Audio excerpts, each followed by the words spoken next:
Information technology university से मैं दावत देता हूँ नवीद अहमद को, जिनकी उर्दू मज़ाहिया तकरीर का मौजू है सुना है उसका मनी लॉन्ड्रिंग का धंधा है। ख़वातीनो हज़रात, सबसे पहले तो मैं सलाम पेश करना चाहूँगा GCU डिबेटिंग सोसाइटी को, क्योंकि इन्होंने पाकिस्तान डिबेटिंग सर्किट को हमेशा बेहतरीन स्पीकर्स दिए हैं। ऐसे स्पीकर्स जो अपनी आवाज़ से बुखारी ऑडिटोरियम पर सहर तारी करते रहे। आज भी आपके सामने ऐसे ही दो बेहतरीन स्पीकर्स मौजूद हैं। एक इस दीवार पे लगा हुआ है, दूसरा उस दीवार पे लगा हुआ है।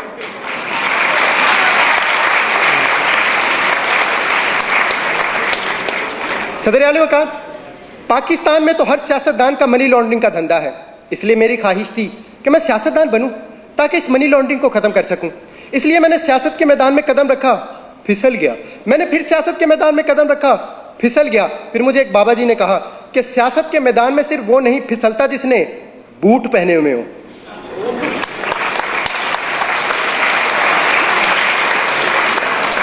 मैंने कहा बाबा जी मेरे पास तो बूट नहीं है, मैं क्या करूं? कहने लगे आपने घबराना नहीं है, तुम बूट पॉलिश कर लिया करो।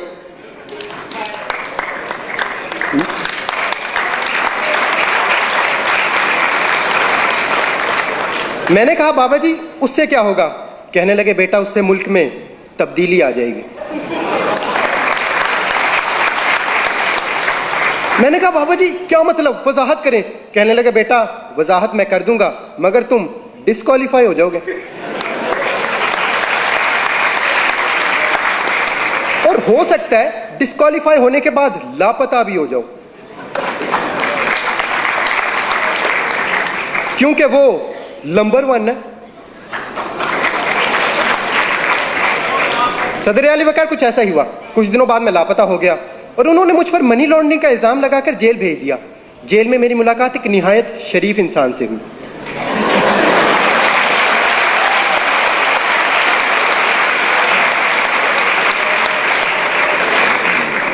वो बहुत दरवेश इंसान थे। खाना खाते वक्त एक निवाला खाते, एक दीवार को लगाते, फिर एक निवाला खाते, एक दीवार को लगाते। मैंने उनसे पूछा ये आप क्या कर रहे हैं? कहने लगे खाता हूं, लगाता भी तो हूं।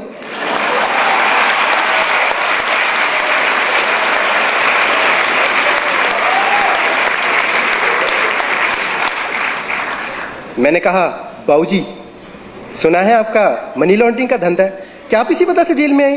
कहने लगे नहीं बेटा, ये कहानी है 1990 की, जब मैं छुट्टियां गुजारने खलाई जहाज में बैठकर खला में चला गया। वहां पर मुझे एक खूबसूरत एलियन लड़की नजर आई। मुझे उससे मोहब्बत हो गई। उसकी खास बात यह थी कि वो हील की बजाय बूट पहना करती और मैं पॉलिश किया करता।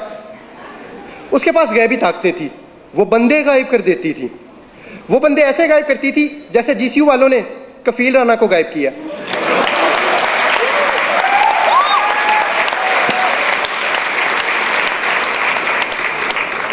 फिर मेरी सालगिरह आई और सालगिरह पे उसने मुझे कुर्सी दी।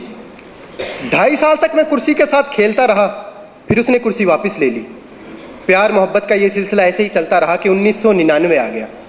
इस मरतबा उसकी सालगिरह आई और तोहफे में मैंने उसे बिल्ला दिया, जो डरता वरता किसी से नहीं था। फिर मैंने उसे कहा चलो आओ कोई धंधा शुरू करते हैं। कहने लगी पहले मेरे एक सवाल का जवाब दो, अगर एक लड़की गाड़ी में बैठी हो तो उसे क्या कहेंगे? मैंने कहा गर्ल कार। कहने लगी नहीं कार गर्ल। मैं कहनी गर्ल कार। फिर इसी कारगिल के इशू पे हमारी लड़ाई होगी।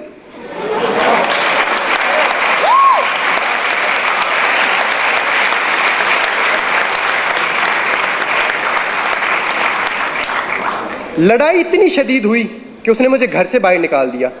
उस दिन मैंने ये पहली मर्तबा सोचा था कि मुझे क्यों निकाला।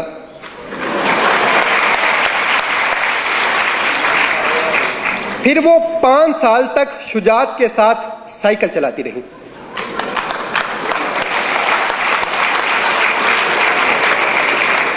और रहमान का फजल तो उसके साथ था ही।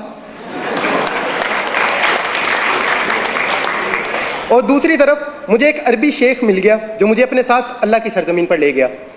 फिर वहाँ जाके मुझे इस बात का अंदाज़ा हुआ कि शेखों की 2 इकसाम है और इनमें से सबसे अच्छी है मिल्क शेक। फिर वहाँ पर मैंने खजूर की रेडी लगाई जिस पर सुबह में शाम को मेरा बेटा बैठा करता और खजूर के कारोबार में हमें दिन दुगनी और रात चुगनी चुगनी चुगनी तरक्की हुई। फिर मैंने मनी लॉन्ड्रिंग का धंधा भी शुरू कर दिया।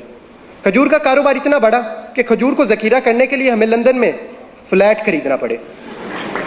कतर का शहजादा तो खत लिखकर खजूर मंगाया करता।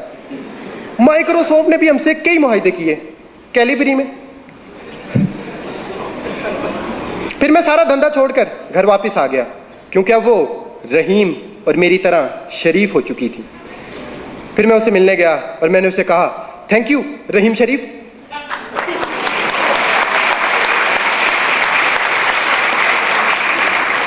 फिर एक दिन हम दोनों वोट डालने पोलिंग स्टेशन गए। वो अपना वोट डाल रही थी कि वोट जमीन पर गिर गया। यह देखकर मुझे बहुत बुरा लगा और मैंने उसे कहा, वोट को इज्जत दो।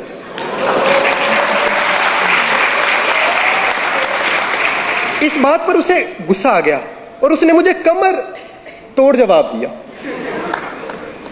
मैंने उसे कहा, फिर उसने मुझ पर मनी लॉन्ड्रिंग का इल्जाम लगा दिया और उसे मेरी मोहब्बत को ठुकरा कर किसी और के पास चली गई। मैंने कहा, बाबूजी आप उससे इतनी मोहब्बत करते थे, उसके लिए मनी लॉन्ड्रिंग छोड़ देते। कहने लगे, कैसे मनी लॉन्ड्रिंग छोड़ देता, फिर मेरे बच्चों का क्या बनता, क्योंकि उनकी लंदन में तो क्या पाकिस्तान में भी कोई जायदाद नहीं है।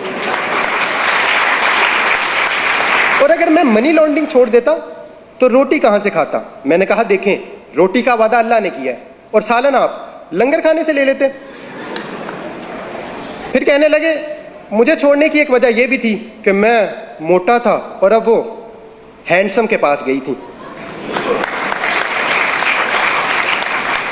फिर मैं हैंडसम से मिलने बनी गाला मैरिज ब्यूरो गया क्योंकि उनका शादियों का धंधा था।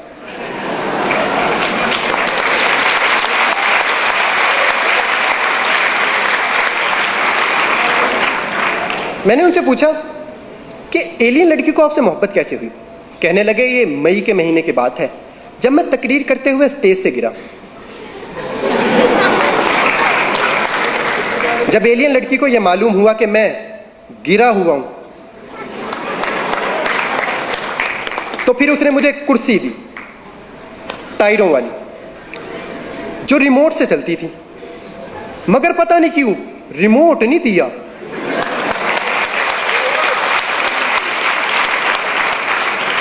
फिर वो 1 साल तक कुर्सी चलाती रही कि रिमोट की बैटरी खत्म हो गई। उसने चार्ज करना चाहा, प्लग दूर था, इसलिए फिर मैंने उसे एक्सटेंशन दी।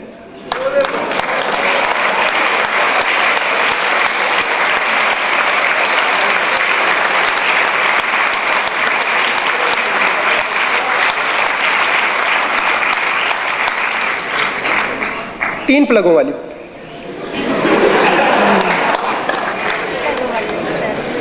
क्योंकि उसकी उम्मीद नाज का हमसे ये मान था कि आप सर्विस बढ़ा दीजिए। सर्विस बढ़ा दी गई। सदर आली वकार, अब तो ये आने वाला वक्त ही बताएगा कि एलियन लड़की रिमोट वाली कुर्सी चलाती है या फिर डीजल वाली।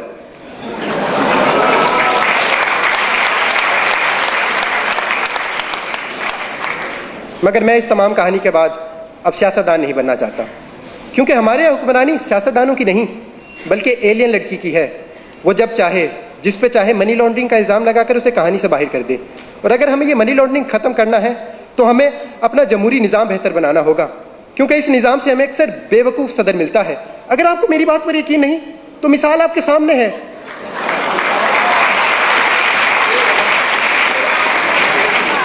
अमरीकी सदर की। शुक्रिया। इस साल बेहतरीन उर्दू मुक़र्रिर का एज़ाज़ हासिल किया IT यूनिवर्सिटी लाहौर से नवीद अहमद ने।